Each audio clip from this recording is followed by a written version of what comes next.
আপোনালোক সকলোকে পুনৰ এবাৰ মোৰ চেনেলটোলৈ স্বাগতম জনাইছোঁ।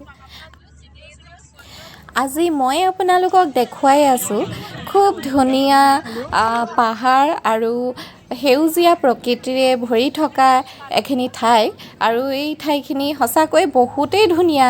আপোনালোকে চাই থাকক ভিডিঅ'টো। ঠাইখনত আপোনালোকে ফুৰিবলৈও যাব পাৰে, পিকনিকো খাবলৈ যাব পাৰে। প্ৰকৃতিৰ ধুনীয়া মনোমোহা ঠাইত এখিনি সময় আপোনালোকে কটাবলৈও যাব পাৰে। আৰু দেখিছেই এই সকলোখিনিয়ে আহিছে পিকনিক খাবৰ কাৰণে, গতিকে যথেষ্ট ভিৰ হৈ আছে। বিহু আহি আছে, গতিকে বিহুৰ অলপ অনুভৱ দি দিছোঁ।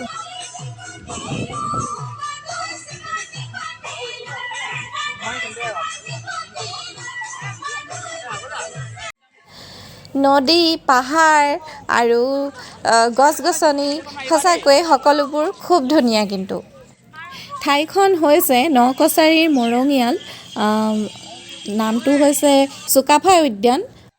নদীখন খুব ধুনীয়াকৈ বৈ আছে আৰু নদীখনৰ কাষে কাষে গছবোৰে এটা সুন্দৰতা দিছে আৰু কাষত বহি পেলাই তাক উপভোগ কৰিব পৰা যায়। ভিডিঅ'টো যদি আপোনালোকে চাই ভাল পাইছে তেন্তে লাইক, শ্বেয়াৰ আৰু কমেণ্ট কৰি জনাবলৈ নাপাহৰিব। আৰু যদি আপোনালোক মোৰ চেনেলটোত নতুন হয় তেন্তে ছাবস্ক্ৰাইব কৰিবলৈও নাপাহৰিব। ঠাইখনত জুপুৰি ঘৰো সজাই থোৱা আছে আৰু লগতে ব'টিঙো কৰিব পৰা সুবিধা আছে।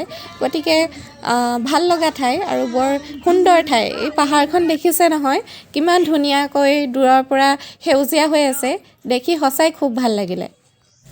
ঠাইখন খুবেই ধুনীয়া, সেইবাবেই মই আপোনালোকলৈ ভিডিঅ'টো আগবঢ়াই দিলোঁ। চাব বুলি আশা থাকিল। ধন্যবাদ।